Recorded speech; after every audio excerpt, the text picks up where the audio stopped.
महाराष्ट्र में मुलाकातों पर सियासी गर्मी बढ़ चुकी है। कल उद्धव ठाकरे ने देवेंद्र फडणवीस से मुलाकात की थी और आज शरद पवार ने प्रधानमंत्री मोदी से मुलाकात की है। इन मुलाकातों के मायने क्या है? क्या इन मुलाकातों से गठबंधन को खतरा है? आइए जानते हैं।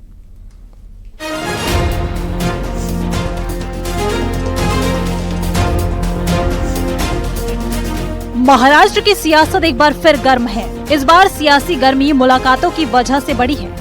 कल उद्धव ठाकरे ने महाराष्ट्र के मुख्यमंत्री देवेंद्र फडणवीस से मुलाकात की थी। दोनों के बीच बंद कमरे में करीब 15 मिनट तक बातचीत हुई और आज शरद पवार ने संसद भवन में प्रधानमंत्री मोदी से मुलाकात की है, जिसके बाद ये सवाल उठने लगे हैं कि क्या ये महज संयोग है या कोई सियासी प्रयोग है। इन मुलाकातों पर शरद पवार और उद्धव ठाकरे दोनों में से किसी ने खुलकर ऐसी कोई बात नहीं की है जिसके सियासी मायने निकाले जाएं। शरद पवार ने पीएम मोदी से अपनी मुलाकात को किसानों से जोड़ा, तो वहीं उद्धव ठाकरे ने भी फडणवीस के साथ हुई मुलाकात को शिष्टाचार भेंट बताया। लेकिन इसके बाद भी मुलाकातों के मायने निकाले जा रहे हैं। ये मुलाकातें ऐसे समय में हुई हैं जब महाराष्ट्र विधानसभा में बुरी तरह से हार के बाद कांग्रेस पार्टी बैकफुट पर है और इंडिया गठबंधन की कई पार्टियां अलग अलग मुद्दों पर कांग्रेस से दूरी बना रही हैं। जो कभी एक थे वो आज भले ही अलग हों, लेकिन फिर एक होने की संभावनाएं तो राजनीति में बनी ही रहती हैं। और ये ऐसे ही नहीं है, क्योंकि सावरकर को लेकर उद्धव की राय इंडिया गठबंधन से न सिर्फ अलग है, वो इस मुद्दे पर वही स्टैंड रखते हैं जो स्टैंड फडणवीस और बीजेपी का रहा है। वो सवाल करते हैं कि सावरकर को भारत रत्न मिलने में देरी क्यों हुई। मुळामध्ये सावरकरांना भारतीय जनता पक्षाने एकदा भारत रत्न द्यायला काय हरकत आहे? का देत नाहीये? द्या ना त्यांना भारत रत्न। आज जब संसद में आम्बेडकर पर अमित शाह के बयान को लेकर कांग्रेस पार्टी विरोध प्रदर्शन कर रही थी, कांग्रेस के नेता सदन में हंगामा कर रहे थे। ठीक उसी वक्त शरद पवार प्रधानमंत्री मोदी के साथ मुलाकात कर रहे थे। इसके पहले ममता बनर्जी ने भी दावा किया था कि वो इंडिया गठबंधन का नेतृत्व करना चाहती हैं, जिसका शरद पवार, लालू यादव और उमर अब्दुल्ला जैसे नेताओं ने समर्थन किया। ऐसे में सवाल पूछे जा रहे हैं कि क्या इंडिया गठबंधन टूट के कगार पर है। Bureau report, news 18। और एमपी में विधानसभा का शीत सत्र जारी है। सदन में चर्चा कम, हंगामा ज्यादा देखने को मिल रहा है। सदन में अम्बेडकर के मुद्दे को लेकर कांग्रेस ने वॉकआउट कर दिया। सदन के अंदर और बाहर कांग्रेस विधायक सरकार के खिलाफ लामबंद नजर आए।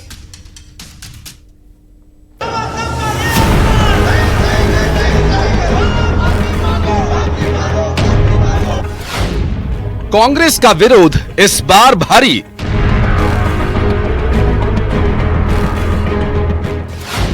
सड़क से सदन, हंगामा ही हंगामा।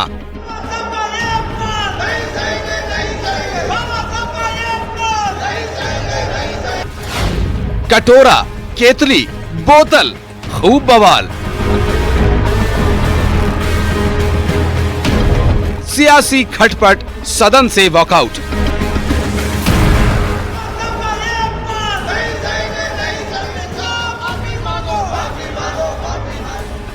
विधानसभा के शीत सत्र में 3 दिन से हंगामा ही हंगामा है।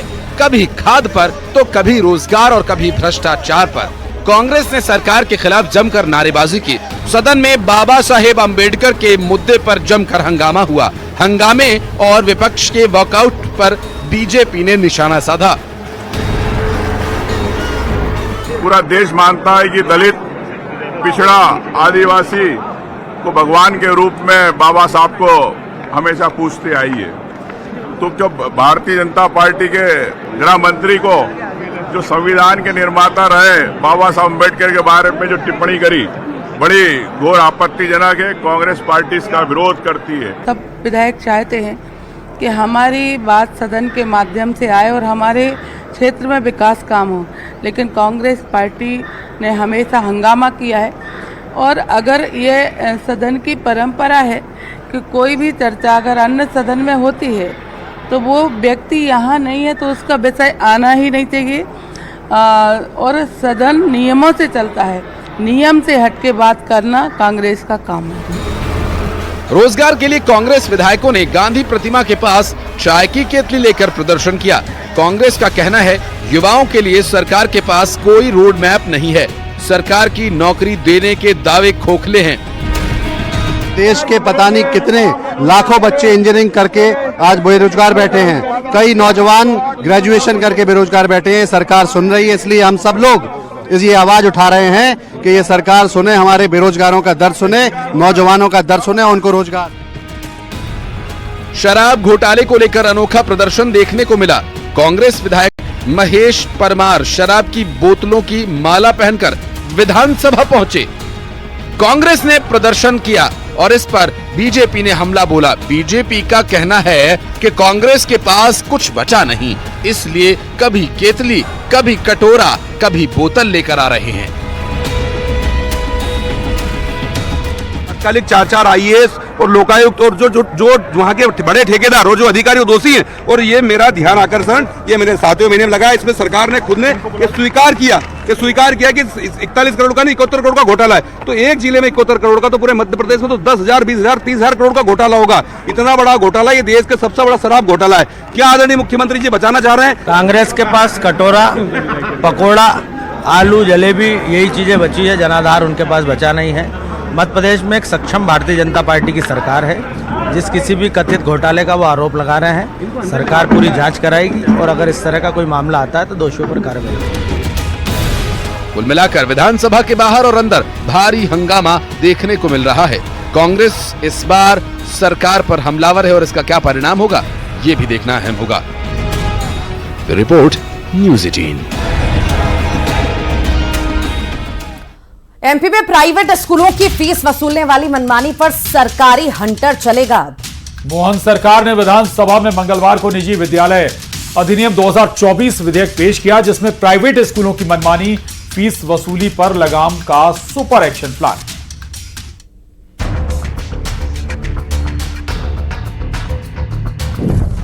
निजी स्कूलों का खेल, मनमानी पर नकेल।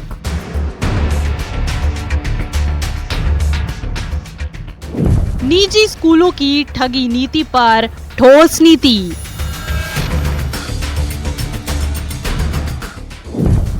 अब नहीं चलेगी प्राइवेट स्कूलों की मनमानी।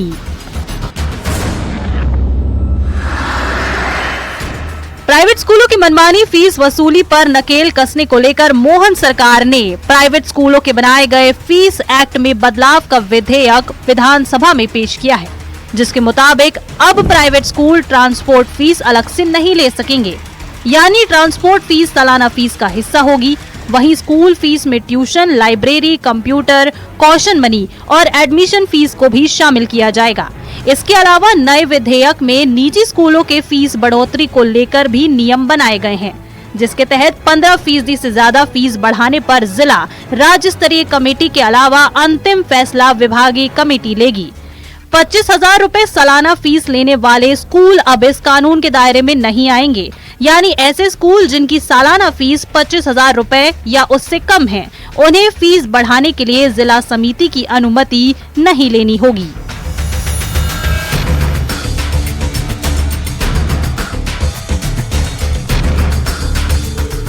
फीस एक्ट में बदलाव वाले विधेयक से एक तरफ जहां मनमानी तरीके से वसूली करने वाले प्राइवेट स्कूल संचालकों पर चाबुक चला है, तो वहीं सालों से स्कूल संचालकों के मनमानी सह रहे अभिभावकों को राहत मिली है। अभिभावकों ने इस विधेयक का स्वागत किया है।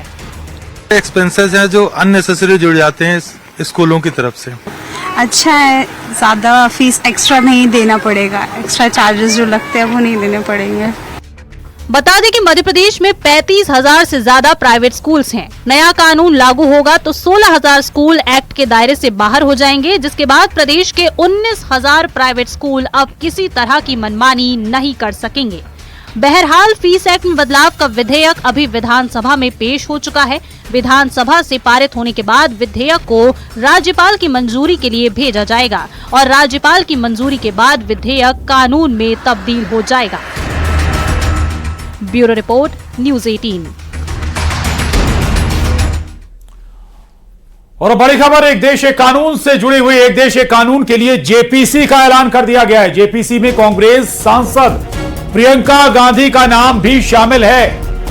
आपको बता दें कि एक देश एक चुनाव के लिए जेपीसी का ऐलान हुआ है और सांसद प्रियंका गांधी का भी नाम इसमें है। बांसुरी स्वराज, अनुराग ठाकुर जेपीसी में शामिल हैं। संबित पात्रा, अनिल बलूनी, मनीष तिवारी जेपीसी के सदस्य, धर्मेंद्र यादव, कल्याण बनर्जी, सुप्रिया सुले जेपीसी में हैं। तो जेपीसी में लोकसभा के 21 जबकि राज्यसभा के 10 सांसद होंगे जो इस पर चर्चा करेंगे। ज्वाइंट पार्लियामेंट्री कमेटी जेपीसी का गठन कर दिया गया है एक देश एक चुनाव पर। और न्यूज 18 संवाददाता पवन गौर दिल्ली से हमारे साथ जुड़ गए हैं। पवन, एक देश एक चुनाव पर जेपीसी बना दी गई है, कांग्रेस बीजेपी दोनों के सदस्य इसमें शामिल हैं, चर्चा होगी अब। देखिए, कल केंद्रीय कानून मंत्री अर्जुन राम मेघवाल लोकसभा के अंदर जेपीसी को लेकर प्रस्ताव रखेंगे और उसमें चूंकि लोकसभा सदस्य तमाम जो पार्टियों से नाम मांगे गए थे कि कौन कौन सदस्य जेपीसी का हिस्सा हो सकता है, उसको लेकर सभी दलों ने लोकसभा के सदस्यों के अपने अपने नाम भेज दिए। जिसमें अगर बीजेपी की बात करें तो पीपी चौधरी और बांसुरी स्वराज, उनके अलावा अनुराग ठाकुर, अनिल बलूनी, विष्णुदत्त शर्मा, तो ये कई सारे नाम इसमें शामिल हैं। कांग्रेस की अगर बात करें तो प्रियंका गांधी वाड्रा, मनीष तिवारी, ये लोग कांग्रेस की तरफ से शामिल होंगे। उसके साथ साथ टीएमसी की बात करें कल्याण बनर्जी, समाजवादी पार्टी की तरफ से धर्मेंद्र यादव समेत कई सारे अन्य जो दलों से नेता जो हैं, एनसीपी की अगर बात करें शरद पवार की पार्टी की तो सुप्रिया सुले उसकी तरफ से रहेंगी। तो कई सारे दलों की जो अगर बात करें सभी दलों की तरफ से 21 जो सांसद हैं वो जेपीसी का हिस्सा लोकसभा की तरफ से होने वाले हैं। उसके साथ साथ राज्यसभा के तरफ से भी 10 नाम मांगे गए हैं जो जेपीसी में रहेंगे। उनको जल्दी ही जो राज्यसभा सचिवालय है वो सरकार के लिए भेज देगा। उसके बाद में पूरा एक जेपीसी का गठन कर लिया जाएगा। कल केंद्रीय कानून मंत्री अर्जुन राम मेघवाल इसको लेकर लोकसभा के अंदर एक प्रस्ताव रखने वाले हैं। शुक्रिया आपका पवन इस पूरी जानकारी। और इसी के साथ ही खबर असरदार में आज के लिए इतना है। अब बने रहिए न्यूज 18 मध्य प्रदेश छत्तीसगढ़ के साथ।